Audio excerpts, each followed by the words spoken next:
Live.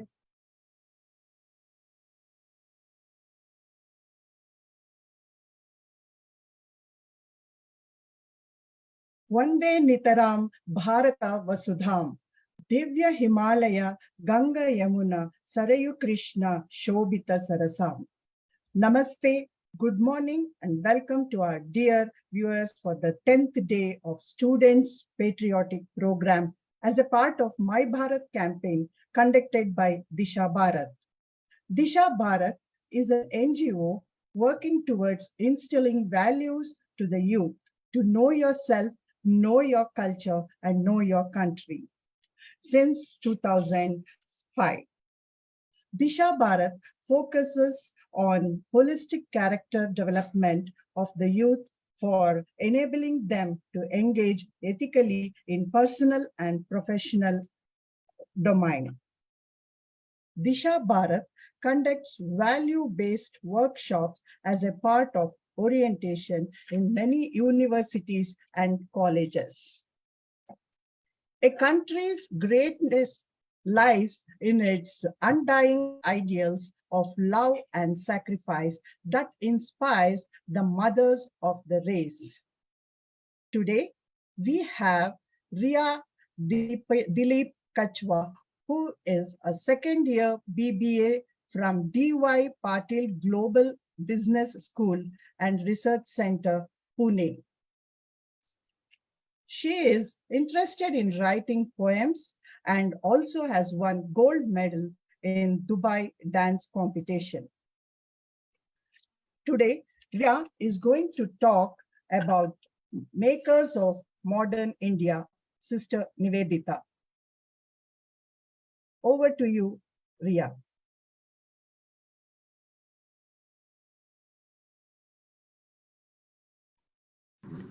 नमस्ते, मैं रिया दिलीप कछवा पिंपरी चिंचवड पुणे में रहती हूँ। सेवा है यज्ञ कुंड समिधा समहम जले, ध्येय महासागर में सरित रूप में हम मिले। बिल्कुल इन्हीं पंक्तियों की तरह मार्गरेट नोबल नाम की एक लड़की ने अपने जीवन में हर एक कार्य किए। मार्गरेट एक आयरिश लड़की थी जो इंग्लैंड में ही पली बड़ी। उसने वहाँ के कल्चर को वहाँ की संस्कृति को अपने में अडैप्ट कर लिया था।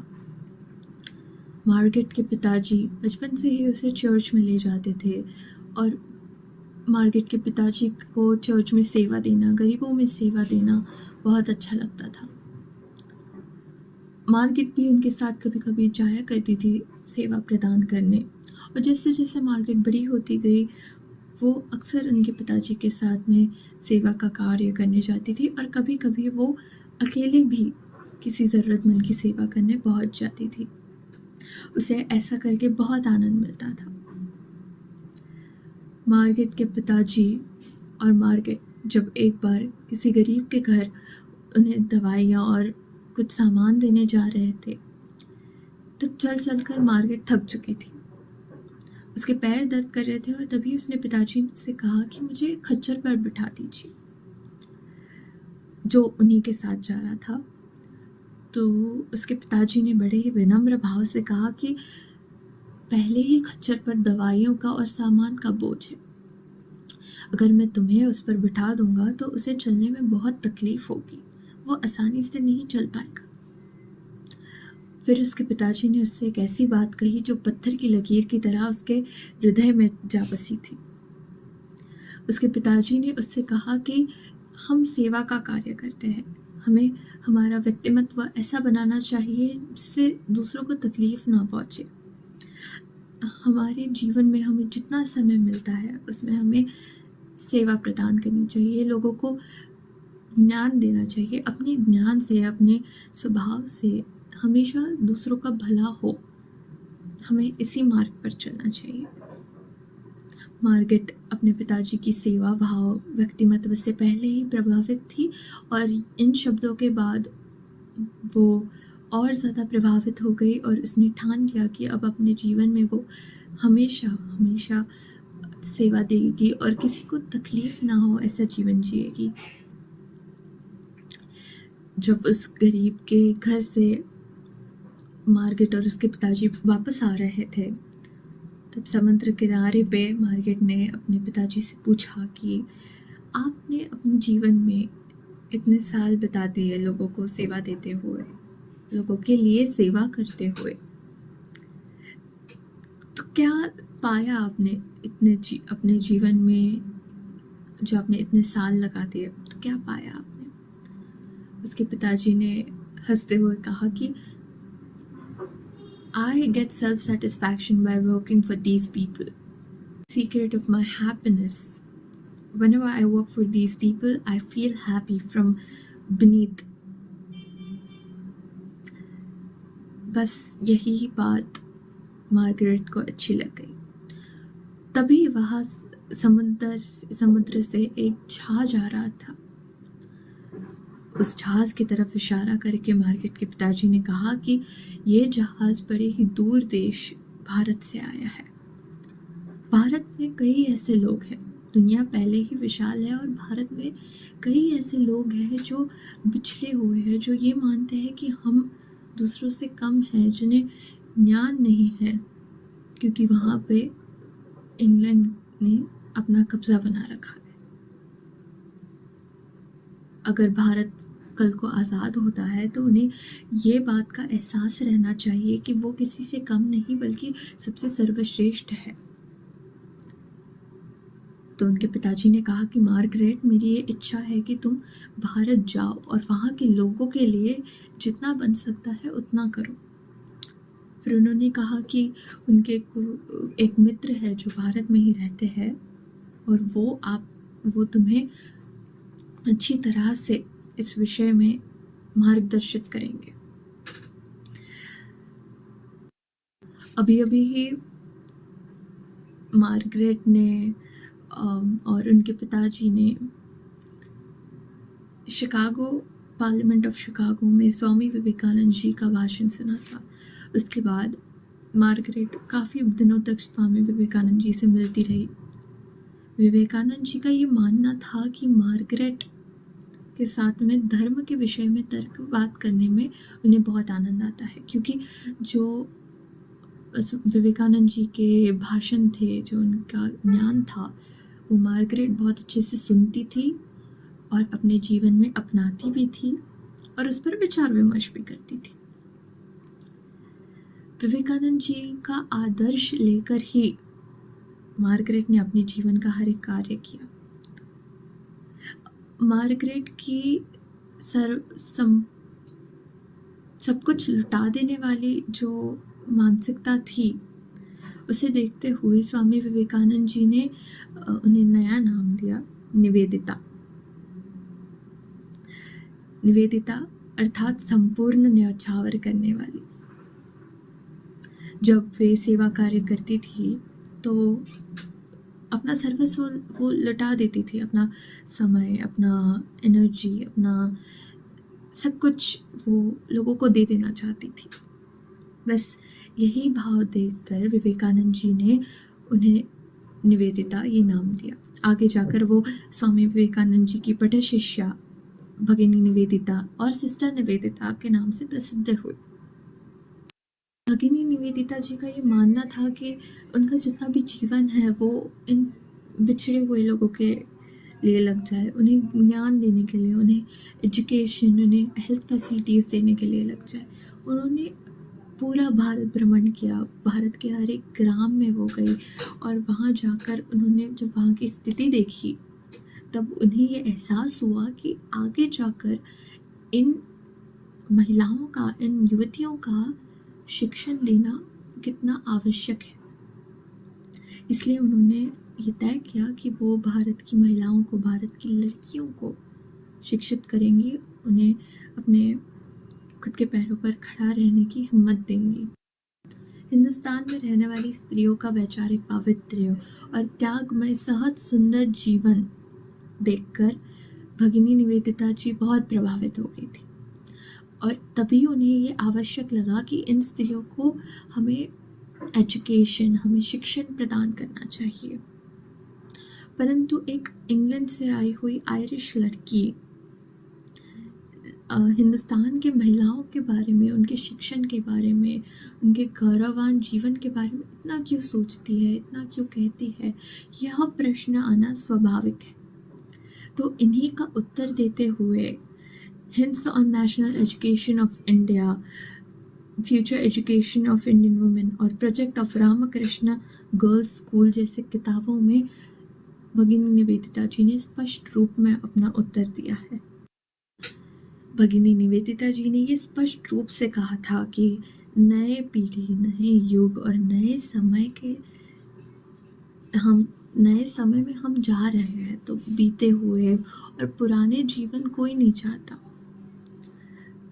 तभी शिक्षण का होना अति आवश्यक है, तभी हर एक व्यक्ति का शिक्षित होना अति आवश्यक है और हर एक व्यक्ति का समान रूप से, चाहे वो स्त्री हो या पुरुष, दोनों का समान रूप से बराबरी से चलना ये नए युग के लिए, नए भारत के लिए बहुत आवश्यक है।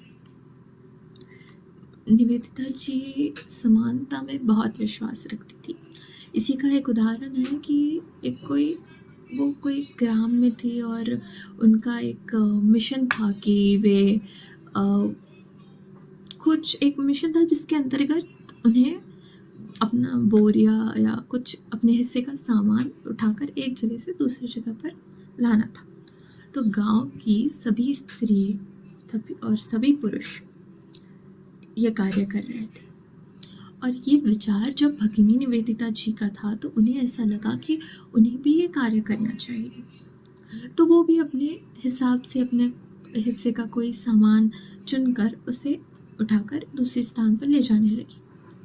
तभी मार्ग में कुछ ब्रिटिश ऑफिसर्स दिखे। तो उनका रहन सहन, उनका रंग और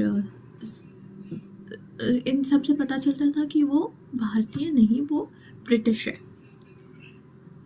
तो कुछ ब्रिटिश ऑफिसर्स थे घोड़े पे, तो उन्होंने कहा कि lady, why you are taking these stuffs from here to there, why you are picking up this stuff, this is not your job, या आपका कार्य नहीं है, आप क्यों ये सामान उठा रही है? लाइए ये सामान हमें दे दीजिए, हम घोड़े पर इसे रखकर आपको जहाँ चाहे वहाँ ये सामान रख देंगे। तभी भगिनी निवेदिता जी मुस्कुराकर कही कि अगर आप मेरा सामान उठाकर दूसरे स्थान पर रखेंगे तो आपको इन सभी का सामान उठाना पड़ेगा। तभी उस पर ब्रिटिश ऑफिसर ने बोला, पर ये तो भारतीय है, ये तो हमारे गुलाम है। जैसे कि हम सब जानते हैं कॉलोनाइजिंग पीरियड में भारतीयों को गुलाम कहा जाता था, स्लेव्स, डॉग्स कहा जाता था। तो इस पर भी भगिनी निवेदिता जी शांत रहकर बोली कि मेरे लिए सब समान है, आप और इन लोगों में, आप में और इन लोगों में मुझे कोई अंतर दिखाई नहीं देता। आपको मैं जितना इज्जत करती हूँ उतना ही इज्जत मैं इन्हें करूँगी, और जब ये लोग मेरे कहने पर मेरा काम कर रहे हैं तो ये मेरी जिम्मेदारी है कि मैं भी उसमें अपना योगदान दूँ। बस इसी समानता के भाव या यही जो स्त्री और पुरुष एक समान है, बराबर से है, ये जो उनके अंदर भाव था वही उन्हें प्रेरित करता था, वही उन्हें शक्ति देता था कि वे अलग अलग छोटी छोटी बस्तियों में जाकर वहाँ की लड़कियों के लिए, वहाँ की महिलाओं के लिए काम कर सकें। भगिनी निवेदिता जी ने अपने घर से ही रामकृष्ण कन्या विद्यालय की शुरुआत की। उन्होंने लड़कियों को कभी भी अपने धर्म से, अपनी संस्कृति से, अपने समाज से दूर नहीं ले जाया, बल्कि दूर न ले जाते हुए उन्हें उनकी ही संस्कृति और सामाजिक सदस्यता के आधार पर नए जीवन की महिला कैसी होनी चाहिए इस विषय पर उन्हें शिक्षित किया, उन्हें ज्ञान दिया।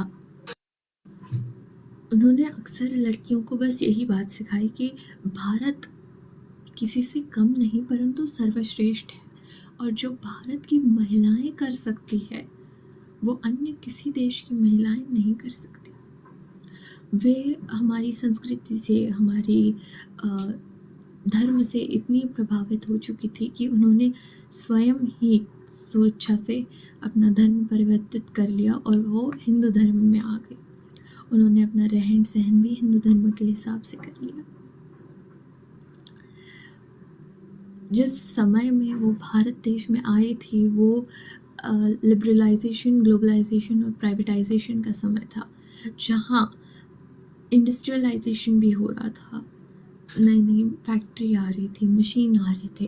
तो ऐसे समय में केवल पुरुष ही क्यों काम करे, केवल पुरुष ही क्यों पैसे कमाएं, ये सोच के साथ में उन्होंने लड़कियों को शिक्षित करना शुरू किया और कई लड़कियों ने बाद में आगे अपना शिक्षण पूर्ण करके नौकरी भी करी। विनम्र भाव लिए और जो वो लड़कियों को सिखाती थी वो ना तो उन्हें अपने धर्म से, लड़कियों को अपने धर्म से अलग करता था और ना ही उन्हें अपने समाज से जुदा करता था, बल्कि समाज में ही वो लड़कियां कैसे बदलाव ला सकती है ये उन्हें सिखाता था। भगिनी निवेदिता जी को अंधानुकरण बिल्कुल पसंद नहीं था। वे समानता में तो विश्वास रखती थी, परंतु उन्हें अंधानुकरण में बिल्कुल पसंद नहीं था। अंधानुकरण का एक सबसे बड़ा उदाहरण जो उनके जीवन में हुआ वो था कि 1898 में जब वो प्रथम बार रविंद्रनाथ ठाकुर जी से मिली तो रविंद्रनाथ ठाकुर जी ने उनको लगा कि वो अन्य ब्रिटिश महिलाओं जैसी, अन्य पाश्चात्य मिशनरियों जैसी महिला है, तो उन्होंने उनसे कहा कि आप मेरे बेटे को अंग्रेज़ी पढ़ाइए। ये सुनते ही निवेदिता जी का मन थोड़ा सा उदास हो गया और उन्होंने साफ मना कर दिया और उन्होंने कहा कि विदेशी देशों का आदर्श लेने के बजाय, उन्हें अपने बच्चों को विदेशी देशों का आदर्श सिखाने के बजाय उन्हें अपने राष्ट्र जीवन को पोषण करने की शिक्षा प्रदान कीजिए। उन्हें अपने राष्ट्र जीवन को पोषण करने वाला आदर्श जीवन सिखाइए। ये कहीं ना कहीं हमें आज भी अपने जीवन में अपनाना चाहिए और निवेदिता जी की यही सारी बातें हैं जो आज हमें प्रेरित करती है और आज लड़कियों को, महिलाओं को नौकरी में, शिक्षण में समान रूप से अधिकार दिया जा रहा है। कई जगहों पर, भारत में कई जगहों पर दिया जा रहा है। इसका श्रेय कहीं ना कहीं भगिनी निवेदिता जी को भी जाता है। वैभवशाली परंपरा हमारी समर्पण का भाव है, मानवता की पुण्य धारा यही स्वर्ग हमारा है, उन्नत हमारी दिव्य संस्कृति, भारत माता वंदनीय है। बहुत बहुत धन्यवाद। That was wonderful. Thank you, Ria. Our next speaker for the day is Mausam Rajput. Mausam is a MA Hindi literature student from Government Atul Bihari Vajpayee Arts and Commerce College, Indore. Mausam's interests are speech and debate. Mausam has represented at the state level in National Youth Parliament. Today, he is going to speak on tribal freedom fighter Tilka Maji. Over to you, Mausam.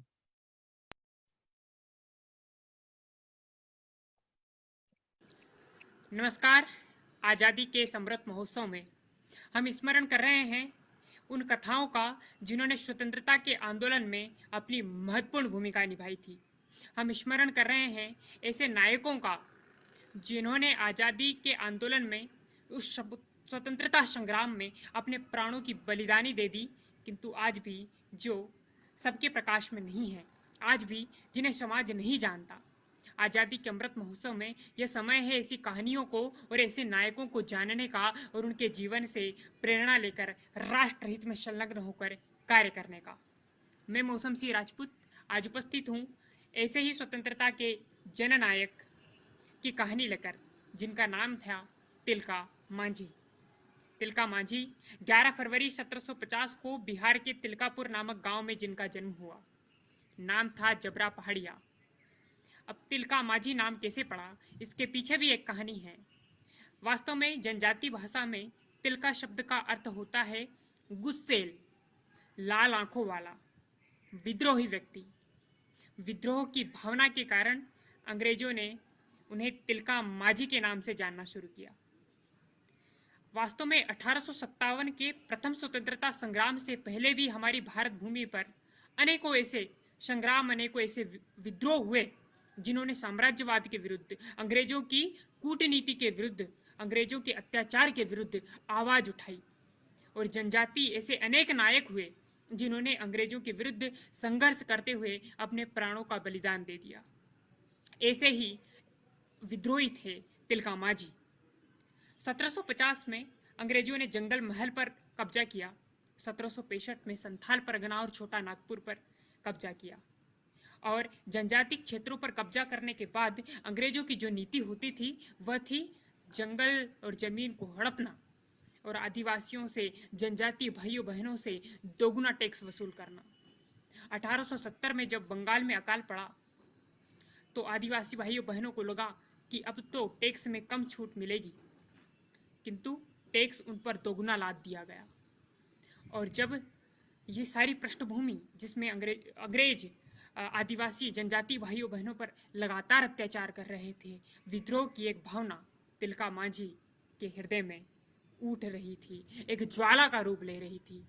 और 1870 के बाद लगभग 20 वर्ष की आयु में ही बनेचरी जोर नामक स्थान से तिलका मांझी ने विद्रोह की गूंज को स्वर देना शुरू कर दिया। तिलका मांझी साल के पत्तों पर संदेश लिख करके जनजाति समाज में भेजते थे और आह्वान करते थे एकता का, अंग्रेजों की षड्यंत्र, अंग्रेजों के साम्राज्यवादी नीति के विरुद्ध विद्रोह का। और वे साल के पत्तों पर संदेश लिखकर भेजते थे साहस और शौर्य के साथ पूरे जनजाति समाज को एकत्र होकर अंग्रेजों के विरुद्ध लड़ाई करने का। तिलका मांझी की जो नीति थी, जो पद्धति थी, वह थी गुरिल्ला पद्धति से युद्ध करना।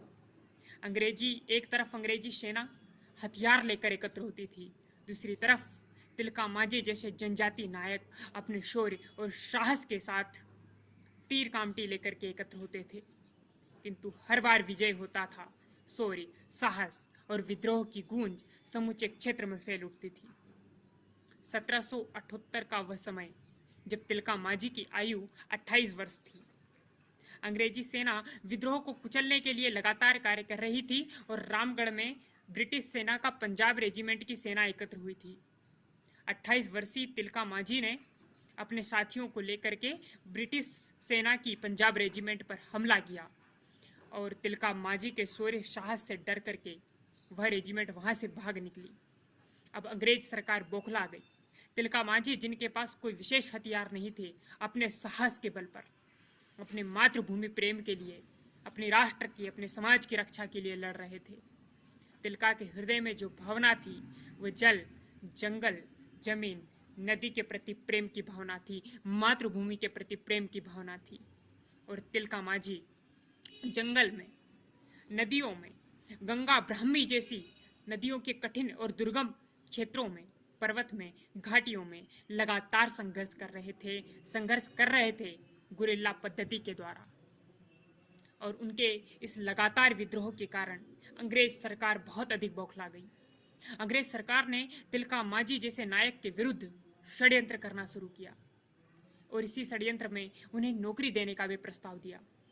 किंतु वह नायक, जिसके हृदय में तो स्वतंत्रता की ज्वाला उठ रही थी, जो क्रांति की मसाल लेकर के चल रहा था, वह किसी षड्यंत्र में नहीं फंसा। उसने सब तरह के समझौते से इनकार कर दिया। उसने सिद्धांतों से समझौता करने से इनकार कर दिया। उसने अंग्रेज सरकार की नौकरी के प्रस्ताव को ठोकर मार करके मातृभूमि प्रेम की भावना को प्रथम रखा। और 1784 में बौखलाई हुई अंग्रेज सरकार ने अगस्त क्लीवेंट को भागलपुर राजमहल और मुंगेर का रेवेन्यू कलेक्टर बना करके भेजा और उसे दायित्व दिया गया विद्रोह को कुचलने का। लेकिन 13 जनवरी 1784 को विद्रोह करते हुए गुरिल्ला पद्धति से लड़ाई करते हुए तिलका मांझी ने क्लीवेंट पर आक्रमण कर दिया और इस हमले में क्लीवेंट की हत्या कर दी। क्लीवेंट की मृत्यु हो गई। जी हाँ, हथियार के आगे, गोला बारूद के आगे तिलका मांझी का शौर्य, साहस विजय प्राप्त कर रहा था। संपूर्ण जनजाति क्षेत्र में एक जन चेतना जागृत हो रही थी कि हाँ, हम सभी अंग्रेजों की सेना के विरुद्ध लड़ सकते हैं। और अनेकों जनजाति भाई बहन तिलका मांझी के नेतृत्व में लड़ाई लड़ने के लिए आगे आ रहे थे। बौखलाई हुई अंग्रेज सरकार ने फिर से आयरकूट को तिलका मांझी के विद्रोह को कुचलने के लिए भेजा। अब की बार भी गंगा ब्राह्मी के दुर्गम इलाकों में, दुर्गम जंगलों में गुरिल्ला पद्धति से लड़ाई तिलका मांझी लड़ रहे थे। किंतु लड़ते लड़ते 12 जनवरी 1785 को तिलका मांझी पकड़े गए और इस वीर नायक को, इस वीर साहसी माँ भारती के बेटे को 13 जनवरी 1785 को वट वृक्ष के नीचे फांसी दे दी गई। किंतु फांसी के बाद भी यह नायक, इस नायक की देह भले मृत्यु को प्राप्त हो गई हो, उस नायक का विचार, उस नायक की क्रांति, उस नायक का शौर्य, साहस, उस नायक की जन चेतना का भाव और राष्ट्र प्रेम का भाव कभी मरा नहीं। यह भाव जो प्रथम स्वतंत्रता संग्राम 1857 की क्रांति का एक प्रकार से उद्वाहक भी बना। जब हम देखते हैं इतिहास में पलटकर 1831 का सिंहभूम विद्रोह और 1855 का संथाल विद्रोह, तो प्रतीत होता है कि ये सभी विद्रोह तिलका मांझी की जलाई हुई मशाल से उपजी हुई क्रांति की चिंगारी के ही विद्रोह थे। तिलका मांझी वह जनजाति नायक थे जो स्वतंत्रता के इस आंदोलन में सबसे पहले शहीद हुए थे। उनके द्वारा जलाई गई क्रांति की विद्रोह की मशाल आते आते 1857 के स्वतंत्रता संग्राम को जन्म देने वाली एक क्रांति सिद्ध हुई। तिलका मांझी जैसे वीर जनजाति नायक ही थे जिन्होंने लड़ते हुए स्वतंत्रता के भाव को और जन चेतना के भाव को जन सामान्य में प्रसारित किया और अंग्रेजों के गोला बारूद और आधुनिक हथियारों के विरुद्ध भी तीर कमान लेकर लड़ने के लिए जनजाति समाज को प्रेरित किया। आइए आज़ादी के इस अमृत महोत्सव में ऐसे जनजाति नायक को प्रणाम करें, उन्हें स्मरण करें और उनके जीवन की कथाओं को सब तक पहुंचाएं और प्रण लें ऐसे जनजाति नायक के जीवन से राष्ट्र प्रेम के भाव को हमारे जीवन में आत्मसात करने का। नमस्कार, जय हिंद, जय Bharat. That was really a very inspiring speech. Thank you, Mausam. Ria and Mausam spoke about two unique freedom fighters. First person was maker of modern India, Sister Nivedita. Born in Ireland and is devoted herself to Mother India. And Tilka Maji, a tribal born in a remote village in Jharkhand, fought for our country. They both fought selflessly without any inhibitions for our freedom. Because of their great sacrifices, we are celebrating our 76th year of independence. Let us all celebrate this independence with Disha Bharat. Let us participate in large numbers for today's evening lecture series at 7 p.m. and also tomorrow morning's program by motivating students. Today's evening program is by Mrs. Soumya Chaturvedi, author, international relations scholar. The topic is on Indian strategic leadership in changing world order. Please attend in large numbers. It will be very interesting. And tomorrow, again at 7 a.m., we have students program. Let us encourage them. Please attend. And Disha Bharat is conducting a essay competition, state level essay competition. Topic, Bharat in Amrit Kal, role of youth. Vishaya, Amrita Kaladalli Bharata, Yuva Janateya Patra. and please submit before August 25th.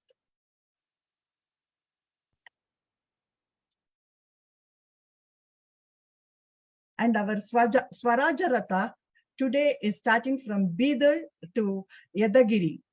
Please, people who are there around Bidar to Yadagiri, please participate in Swaraja Ratha.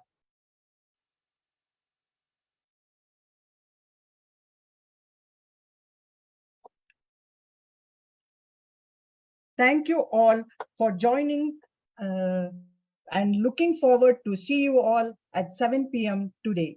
Thank you. Vande Mataram. Jai Hind.